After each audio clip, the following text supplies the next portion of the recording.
Welcome to the All About You podcast. I am your host Sheila and I live in Valencia, a city which is surrounded by people from other countries who have decided to make Valencia their home.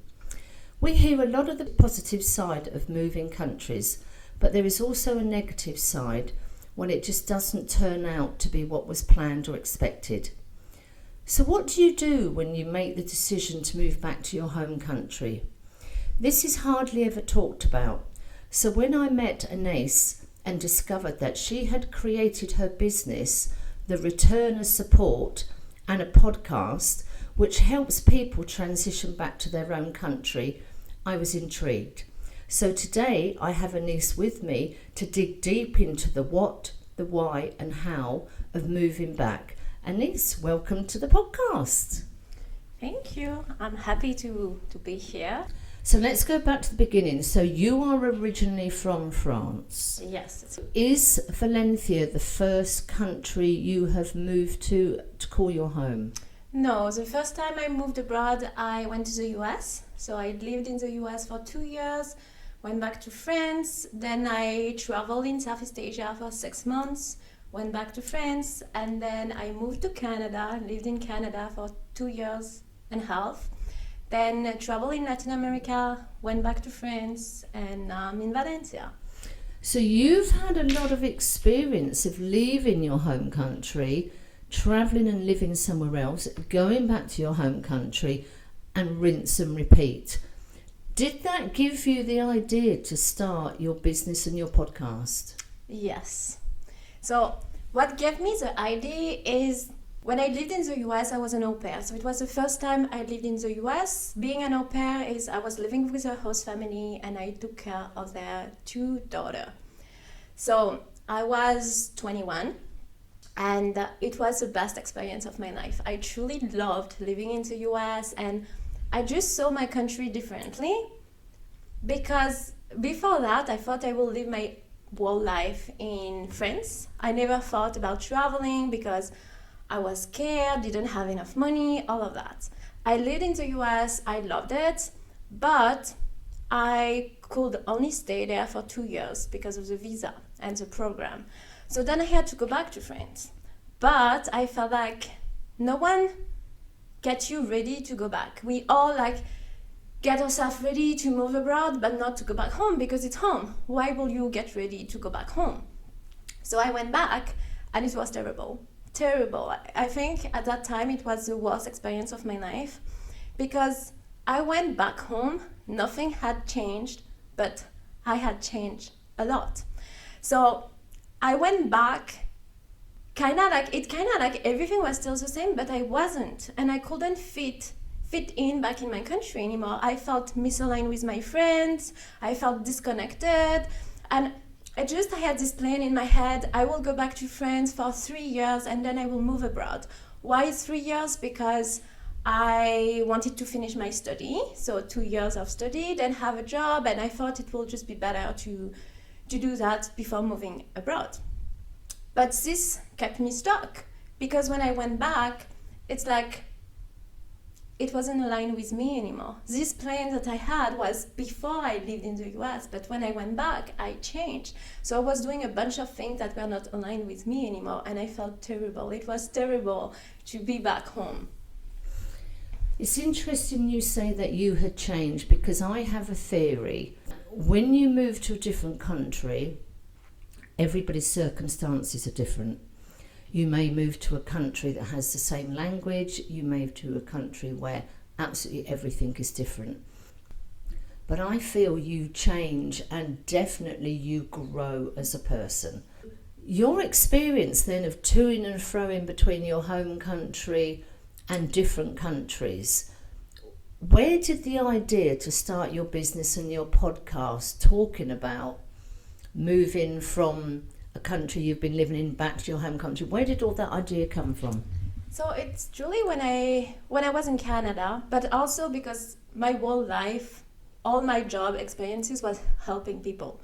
I was a social worker, psychosocial worker, employment counselor, and I love that. I love helping people. And when I was in Canada, at some point I was looking for a new job, and I felt like I don't want to do that anymore. I don't want to look for a job anymore. I want to have my own business. And for a long time, I always wanted to do something regarding the au pair, because I was an au pair, and I felt like we need support there. We need support when we go back home, because when I was back home at that time, after a year, I thought something is wrong with me, because it took me really 2 years and a half to feel better back in my country. And I was like, there is something wrong with me. Why I'm feeling that way? So I posted on a Facebook group where there were all the au pair, and 40 people answered me back saying like, it's the same for me. I've been back home for 3 years. I'm still feeling the same. I'm depressed. And I'm like, there is something to do there. People need support there. So that's how I started. My whole business at the beginning was only for the au pair. And I was doing what I called former au pair circle. So to give a space for the people to talk about how they feel. And I will say also what gave me the idea to do all of that is when I lived in Canada, I lost my ex-boyfriend. He passed away. And it was the first time that somebody I loved died, and I had to deal with grief. And it was terrible for me. And I've done this program called Mindfulness Grieving, and we had a Zoom call every week to talk about it, to talk about how we feel. And just having this space where people share how they feel, like what they are grieving, who they are grieving, helped me so much to feel better about myself, to deal with my grief. And then I realized when you go back to your home country, like everybody talk about reverse culture shock and all of that, but you go through grief. You're grieving the life you used to have abroad. You're grieving the person you used to be abroad. And because we're not dealing with all of that, it's hard. And people think there is something wrong with them. So I started to do this former au pair circle, and it was so nice actually. All the people say to me, thank you, I'm feeling less alone. Now I understand that how I feel, it's okay. People had a space to deal with their emotion, because most of the time what we advise to people when they go back home is keep yourself busy. You need to already know what you're gonna do when you're gonna go back home. You need to keep yourself busy, have project. But when we do that, we don't process with our emotion. You just keep yourself busy until when? Until what happened to you. Then usually what happened to people, you go through something bad. And then you have to deal with your emotion. And for me, I'm thinking, okay, this transition you're going through, it's a perfect time to deal with all of that, because how you deal with your transition back home, it's how you deal with everything. When you were talking, I was just thinking, when you move to a different country, in theory, we are always moving forward. We're getting more into the community, your language is improving, you're sort of finding out what's going on in your city. So we are moving forward, but when you go back to your home country, for some people things have stayed the same, and for other people things have changed dramatically. Maybe the people that they depended on, family and friends, no longer live in the area you've gone back to. So that gulf can get wider and wider and wider over time. The other thing I wanted to comment on is when you were talking about you are grieving when you go back, and a lot of advice is keep busy, keep busy. That works to a certain extent. It's a bit like putting a temporary band-aid on a situation to get through the day, but we're not addressing the elephant in the room. And if you do keep making yourself busy, but you don't address that situation is going to get bigger and deeper and more complicated and more tangled. Yes, and that's the thing for me, and many people do that. The first time I was back home, I thought, okay, I was happier in the US. It's just the US, it's like in my country, I cannot be that way, I cannot be like that, because it's like that. And then I'm like, okay, I'm tying my happiness to something, thinking I need to move abroad. So I didn't deal with all my emotion, and I left. And then what happened to me, I left. Yes, I moved abroad. It was great until something was missing in my life. So then I moved again until something was missing in my life, because that's the thing. all the things I didn't deal with back in my country followed me everywhere.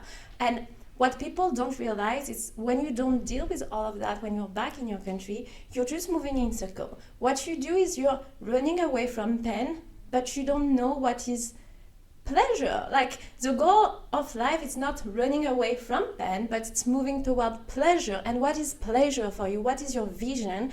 And for me, I think this transition back in your country is the key truly to transform your life. I think like it's the key because there you can test your transformation. When we all say like, oh, abroad I've changed and all of that, did you really change? Or it's just the people around you, the rules were kind of different, so you thought, oh, I changed? But if you cannot be the person you were abroad back in your country, have you really changed? It's kind of like saying, oh, I love myself better when I was abroad. It's kind of saying like, I love myself better when I'm drinking. Like, you need something external to love yourself. That is so true, because I think, you know, we all have conversations with people who they come over here on holiday, or they go to Italy or France, America, wherever. Oh my God, this must be so great to live here. Being on holiday in a country and living in a country are two total different things. People think moving abroad is going to be the answer to their problems. What they don't realise, unless you address those problems before you leave and at least give your chance to start your new life with a clean slate, you are basically packing those problems in one of your suitcases, putting it on the plane and open it when you get the other end along with your new clothes.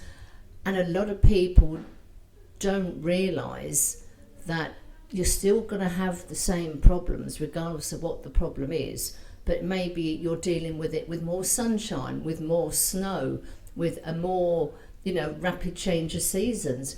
You've still packed those problems and issues in your suitcase, and you're the one that put it on that plane. Yeah. And also I feel like for me, that's how it was. Like, it was such a trauma when the first time I went back to my country, that after that, all my decisions, I made them from a place of fear, because I was so scared to go back to my country. I was like, I need all the time a plan B to never have to go back to my country, because I don't want to feel how I felt before. And how we deal with going back to our country, it's how some people deal with breakup. I like to compare that to breakup, because it's like you go through a breakup, and instead of processing with your emotion and reflecting on your relationship, like what was good, what was wrong, what have you learned from it, how do you want to feel in your next relationship, it's like instead of dealing with all of that, you go on dating app, meet somebody just to fill the void inside of yourself. And if you're back home and you do the same, nothing will change in your life. When you're back home, you have this opportunity because you went abroad, and for me it's amazing. I like to compare it to a game as well. It's like at the beginning you lived in your country, you're like in the box. You don't know how it is elsewhere because you grew in your country and you've learned the rule. So expectation, you follow the rule until you decided to move abroad for some reason.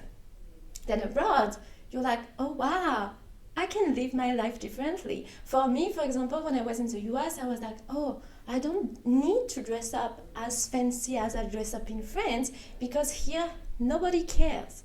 But in my country, I cannot do that. It's all beliefs that I had in my country. There is no one in my country, there is no police in my country who say, oh, no, you cannot dress up like that.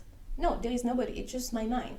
So you're abroad, you discover new belief, new way to live, you see that in life, there is not only one path. You can create your path. But then you go back home. And the mistake is when you go back home, for me, it's level 3 in the game. It's awareness. You can just be aware of all your limiting beliefs, the way you used to behave.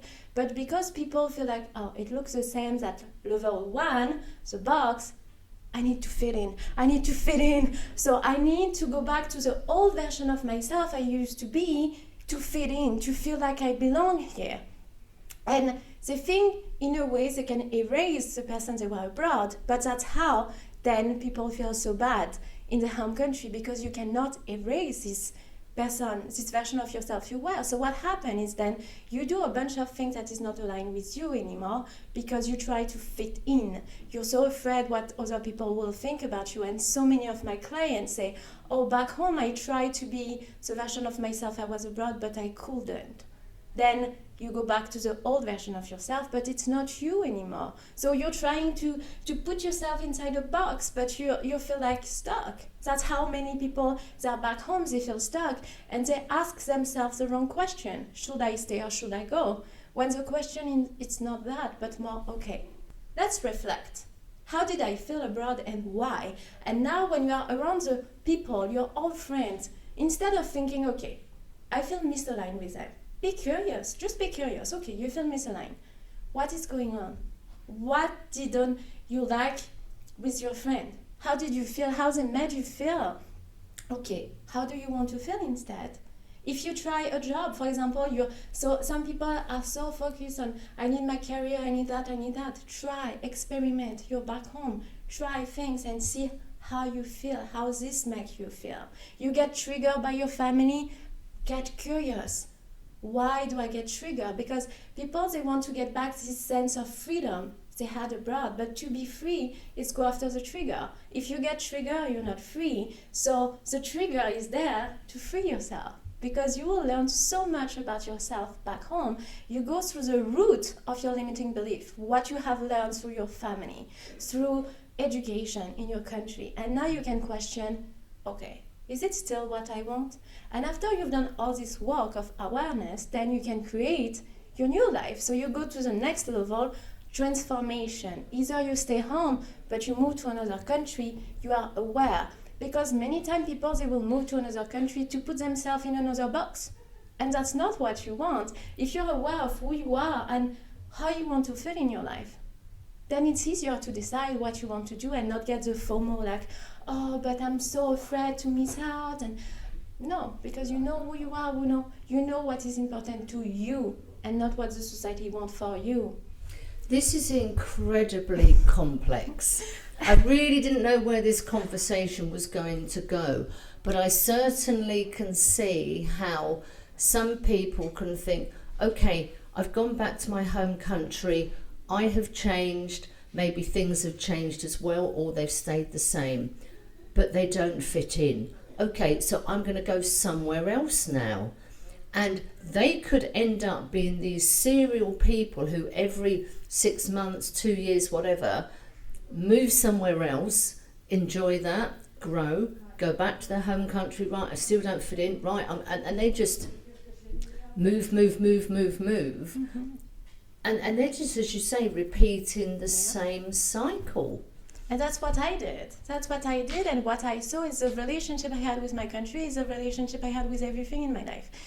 The relationship you have with your country is a mirror of the relationship you have with yourself. So most of the time, if you are doing that, moving abroad, going back, doing that, you will see with your relationship, it's the same. Either with your friend, your love relationship, your job. You don't stay in places because all the time you're like, it's good at the beginning, everything is new, you meet new people, but there is something missing in your life and you don't know what it is. So you think maybe it is the country. I'm just going to move to another country and move again to find out what is missing in my life.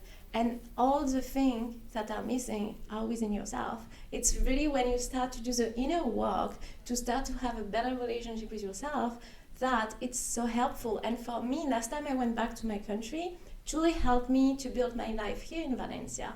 Because I've done this inner work. And I know before, for example, when I moved to Canada, when I met people, I wasn't aware of which kind of people I wanted in my life. Just, I meet somebody, you're nice, I like you, I'm going to stay with you.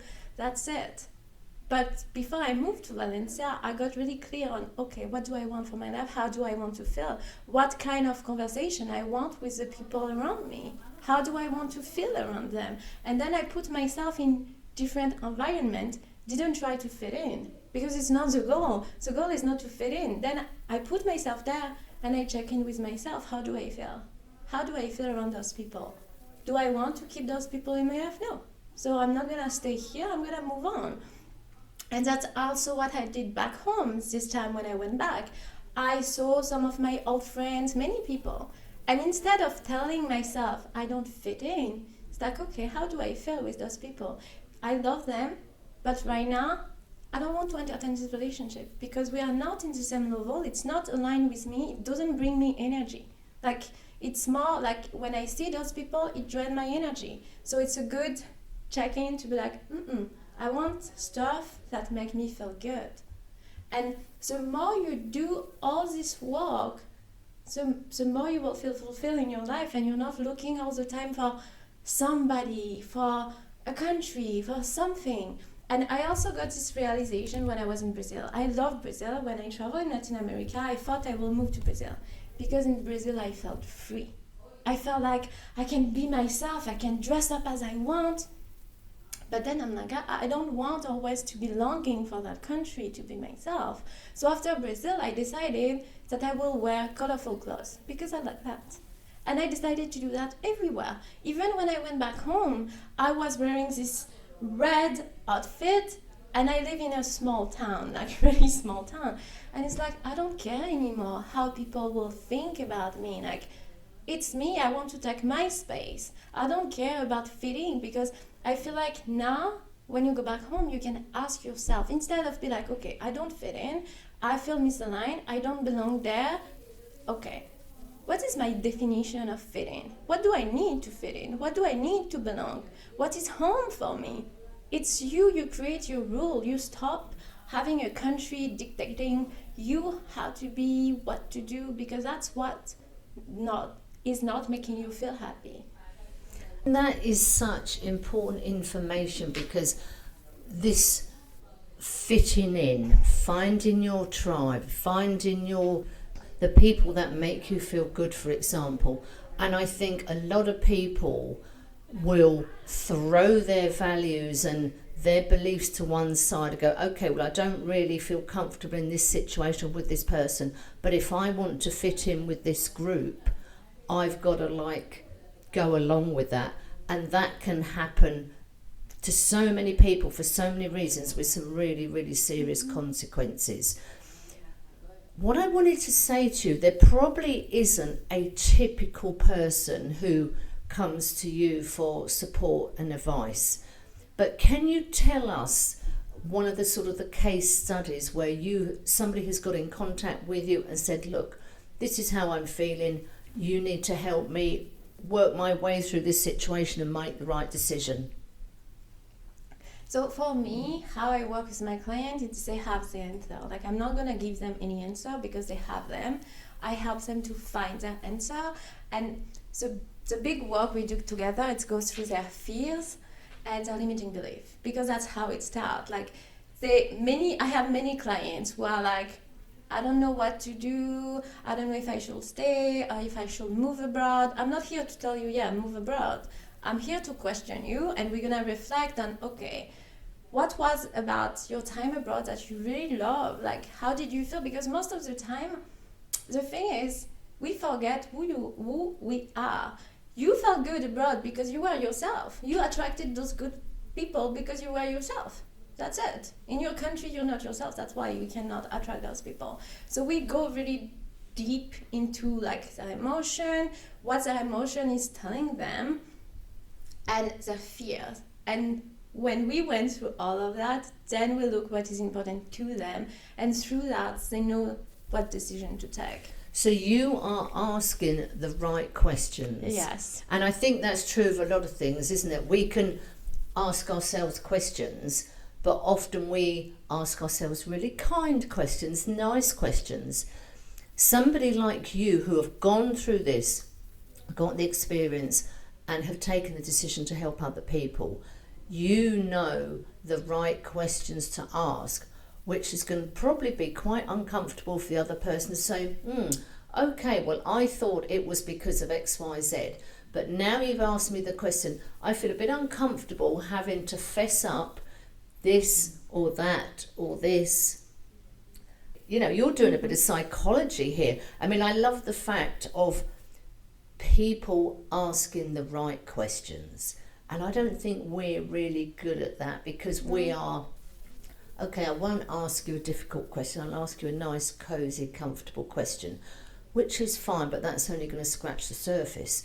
If you are dealing with should I go or should I stay, which is going to be the title of this podcast, by the way, you've got to get under the skin. You've got to get to the uncomfortable bit, and you've got to feel a bit squirmy. And oh my God, do I really want to tell this person I don't really know my inner secrets and my inner feelings of why I'm feeling this way?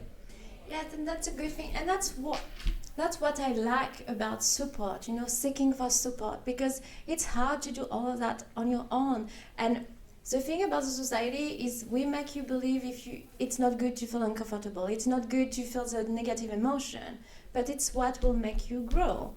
And most of the time, like I say, you know all your answers. You just don't want to ask yourself the question, because once you're aware of the answer, you need to take action. If you don't, you just self-sabotage yourself. So what I like to do, and I have different ways to support my client. I have the group program, which sometimes it's just better, because on the group program, we have one call each week, and then people will answer, people will be vulnerable, and hearing somebody talking makes you feel, okay, I'm going to be honest with myself as well. And then they have support in between. We have a Telegram group where I send them some challenge, some activities to do. So it pushes them to take action, because most of the time, yes, it's scary. When you answer to your question, it's scary, but we don't want, the goal is not to see the big mountain. The goal is to take step by step. You feel stuck, okay, we're gonna do step by step. At the beginning, the small thing we do is, okay, we're gonna assess your life right now. What is draining your energy? What is giving you energy? Because the goal is for you to live a life that is aligned with you. You don't need to take big action right now. And I think that what working with me, they understand that, okay, I don't need to, it's not because I'm working with you that tomorrow I'm going to decide if I take that job, if I quit my job. No, it's really step by step, because it all starts with your belief. If we start changing that a little bit, just the way you think, then it gets better. And then we do some little challenge, to get you out of your comfort zone.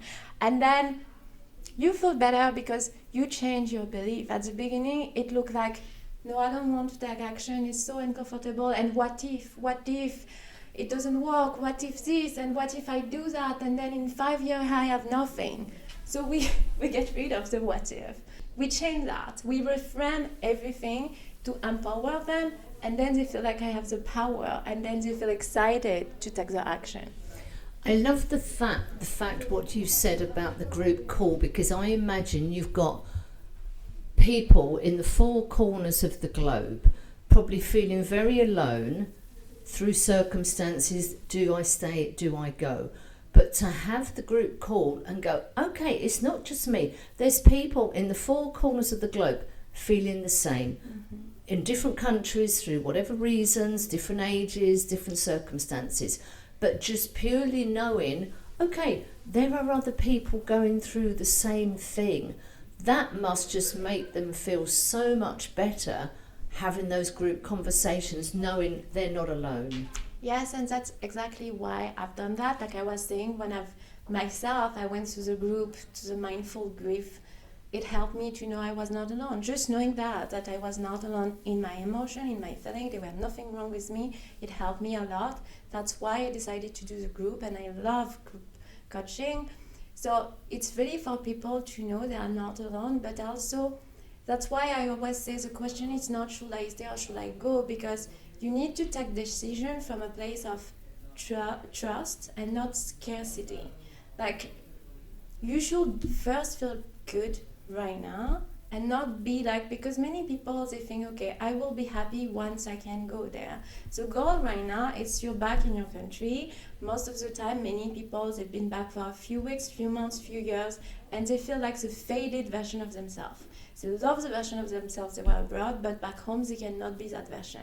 What we do in the group program, it's called Reignite Your Spark.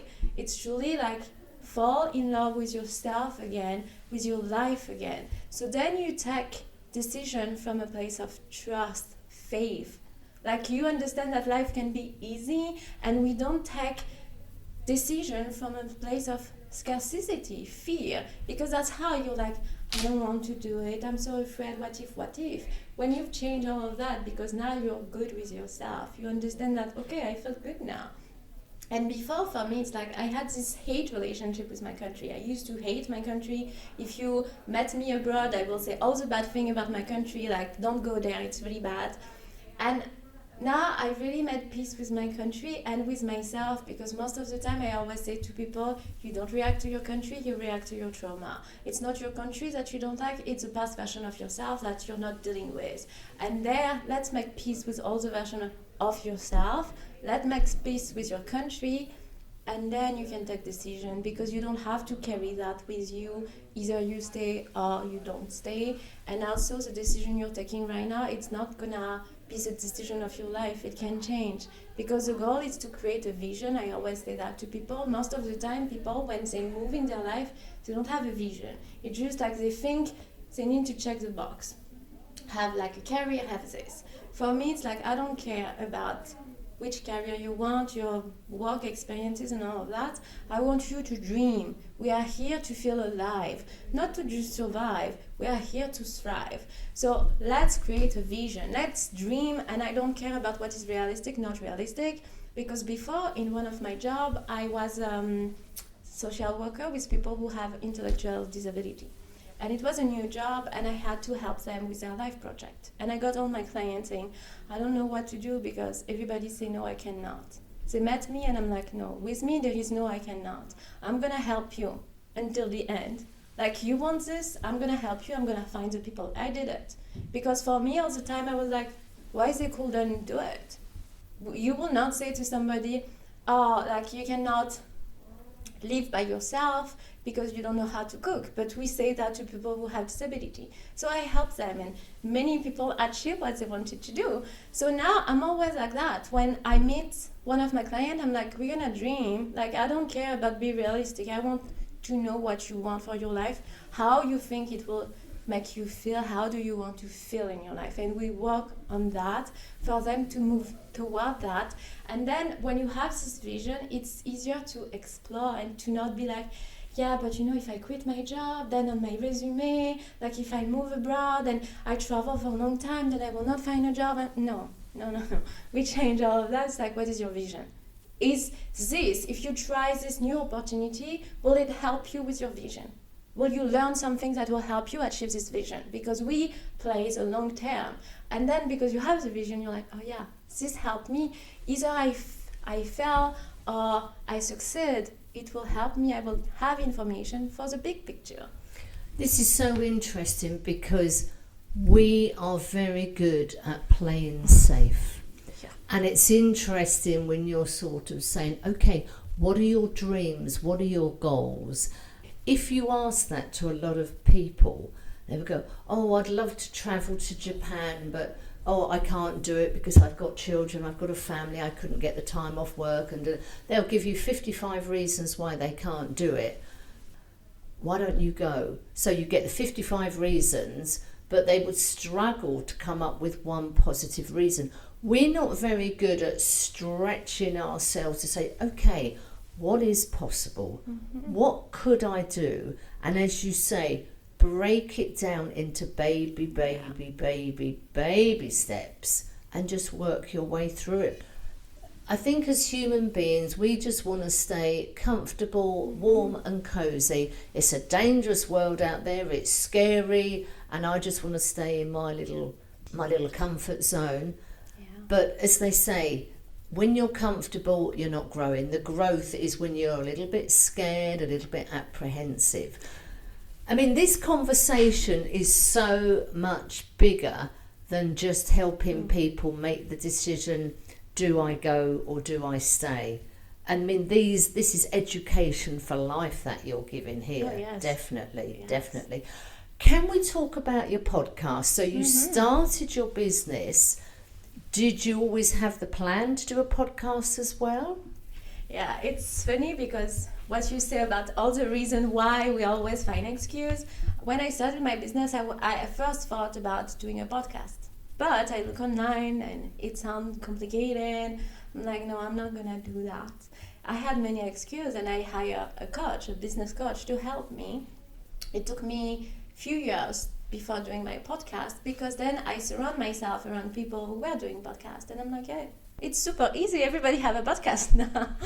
So it's recently that I've done my podcast, like a few months ago, actually.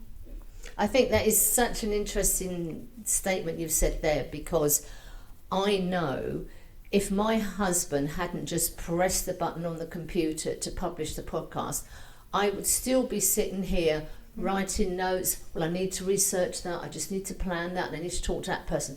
And it's been going over 4 years now. I would still be planning and thinking and self-doubt and limitation. No, I can't possibly do that. Yeah, we're rubbish, aren't we, at just going, okay, I don't know the first thing about doing a podcast, but let me talk to somebody and let's have a go. And it's just about taking the first step. For me, at the beginning, when I've done my podcast, because it's in English, I thought, yes, but I do some mistake with my English, people will judge me, and I got into my mind, and then I thought, okay, somebody needs this podcast, because the old version of myself was crying because she was back home, and she felt so bad. She felt like at some point, and I wrote it down somewhere, it's like I felt like I had no purpose and no reason to wake up in the morning. So then I thought, you know what, I'm doing this podcast for that girl, for that old version of myself, and I know that my people will not judge my English, because my people are travelers. They lived abroad, they know like we all have an accent, and if they judge, they are not my people, so then don't listen to my podcast. But at first I was really self-centered about what people will think, and I'm not sure, and it's just about doing the first step. Once you do it, then you're like, okay, it's easy, I'm gonna keep going. I think it's interesting what you're saying about podcasting, because you know, we can look at the podcast charts and there's these people right at the top making millions of pounds or dollars, whatever. I think having a podcast is definitely probably the best thing I have ever done for me personally. It's still not perfect, I'm still learning, but we don't realise the power of our podcast. We sit here, we're having a conversation with our microphones. We don't know where our podcast will end up. And we don't realise the power of our words. I mean, we are both doing podcasts to help people. My podcast is, I always say, inspire, motivate and educate. And I always say, if one person hears something, inspires them to do something, motivates them to do something, or educates them to go, okay, I'm not sure about this, I'll go and see a medical professional. One person, I have done my job, and I would be incredibly proud of that. We have a responsibility as a podcaster, and we all try to do the best we can. I'm still learning, and no matter how long I have the podcast, I will be learning. But we are doing it. We need to say, actually, we're doing it. We are sitting here having a conversation. You're doing a podcast on your own and with guests. I have guests. We are doing it. We need to give ourselves a pat on the back. Yes. We do, because we are doing it. And that's a big thing, celebrating your wins. Yeah. And that's also what I do on my program, because I feel like that's what gives you power. In life, we always look at, yes, but I will not be good at it, I'm not good enough. And we always look at what's not working instead of looking at, okay, but it's working. You've done that, you already take the step. Even if you're not that good, we don't need to be perfect, because at the same time, when you do podcast, I feel like when you're not perfect, it also helps other people to think, oh, she's not perfect, so I can do it as well. Exactly. And I think particularly with podcasting as well, I'm very much of keeping it real. A lot of guests will say, oh, I'm a bit nervous, I'm going to make a mess of it. Don't worry. I want your personality to come through. I will edit out ums and ahs, but everything else stays in there, because I have listened to over-edited podcasts and it's terrible. Yes. I really don't like that, because for me, I want the personality to shine through from that guest, no matter what they're talking about.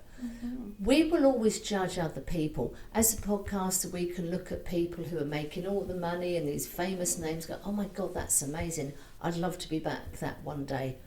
I'm happy with what I'm doing. I'm incredibly proud of it. it's not perfect, but I don't care. It's taken me out of my comfort zone. And that's what you're trying to do with the people you're helping. Yes, because most of the time, when we compare ourselves to those people who are earning a lot of money, they went through the same thing than us. I like also to do that, to look at story of people. Because we put people on a pedestal thinking, oh, they are doing so good, and they went through exactly the same thing that us, like self-doubt, limiting belief, fears. They still have fears. We are all moving in life with the same fears, with the same doubt, with the same limiting belief. The only difference is some people take action. You take the first step and you will see. Maybe you try a podcast, you don't like it, it's okay, it's not a big deal. It's not because you did it that you have to keep going with it. At least you tried, so now you know yourself better. You're living in Valencia now. Do you feel that you could be here for a period of time? Or have you got itchy feet? Or No. So what I've done when I was traveling in Latin America, I really reflect on what I want for my life, because I always say, when you moved abroad, go back to your country, it's easy to put yourself into box again. When I was a backpacker, when I was an expat, we have stereotype about all of those people because we all follow the same rule. And what I realized when I was traveling, I traveled for a year in Latin America, I didn't like to say goodbye all the time, to change, to have to adapt all the time. I was craving community. And I got really clear about every time I was feeling down, every time I felt lonely, instead of just going to see people, I asked myself, okay, what it is that I want, what I am craving right now, what do I want? And so I think, yes, I want to stay longer here in Valencia, make it my home, because also it's close to my country. But the same, when I go back to my country now, I feel like I could stay there. I feel at peace when I am in my country. I really feel good. But I will see how everything turns out in Valencia. But right now, yes, I just want stability for now. I think it's really interesting when you said earlier that you didn't like your home country when you're back, you didn't fit in. A lot of people think living in France, particularly in Paris, or in some lovely chateau surrounded by vineyards, is the answer to everything. We tend, I think, and particularly women, we think, oh, the French women have got it all sussed. You and I had this conversation yesterday. We think the French women, they roll out of bed looking absolutely gorgeous. They don't seem to put a lot of time and effort into how they look, but they just look amazing, whether it's the hair, the clothes, the way they carry themselves. I always think we tend to put women from France on a pedestal. Mm-hmm. And you're sitting there smiling, because we seem to have this unicorn mystical land where they've got it all sussed. They have found the perfect white shirt. They've found the perfect jeans. They're all slim. They can have a really strong coffee, smoke really strong cigarettes, but still maintain this amazing body and skin. Can we just comment on that, please, before we finish? Yeah, it's funny because that's how people see France, when it puts a lot of pressure on yourself. Before I moved abroad, when I lived in France, I had so much pressure on myself about how I looked like that sometimes if I wasn't happy with my clothes, I would go back home just to change. Like in high school, I used to go to the nursery because I didn't like my clothes, and I felt like, oh, I'm not good enough, so I'm just gonna hide. And we have this pressure. And when I lived in the US, it's the same. People were like, oh, you look so fancy today. Are you going on a date? And in my head, I was like, going on a date like that? It's just my normal clothes in France. But yeah, it's all the movie. I will say that people picture France like that. But the funny thing about France is because people put us on a pedestal, I could wear something really ugly and say, oh, but I'm from France. Like, it's fashionable in France, then you will believe it. You will think, oh yeah, she knows. When it's not even true. That is so funny. So any final words before we finish? We've covered so much. I know. No, I will just say, like, to people, if they are back home or if they are about to go back home, just like take time for yourself. Take time to slow down, to reflect on your life, because there is no rush in life. There is no path to follow and you are not behind, like behind wall. Just slow down and you will find all your answer when you stop the noise, when you stop keeping yourself busy. Stop the noise. Love that. I think I'm going to have you back. Yes. I think we've only scratched the surface here. And I don't think this conversation just covers, should I stay or should I go? I think we're going deeper. No, because for me, it's like I'm using this transition. I'm using that because I know there are no support, but it's really people who work with me, they know that what they're learning is for life. Yeah, because life skills. You're going to use that for every transition. It just transforms your life because I'm just taking one thing, like I could help to go through a breakup, through anything. It's a transition. Yeah, you're definitely coming back. So, Anais, thank you so much for being a guest. I mean, you have just given us so many pearls of wisdom on this, and yet you're definitely coming back if you'd like to. Yes, I will love that. Thank you for having me. It was really nice. You are so welcome. So thank you for listening to our conversation, and I hope you enjoyed it. There were so many pearls of wisdom there, and we also talked about this unicorn as the French women. So please subscribe for future episodes on whatever platform you are listening on. It is free. And if you have a story to tell, please contact me on allaboutyoupodcast@yahoo.com and let's get your story told.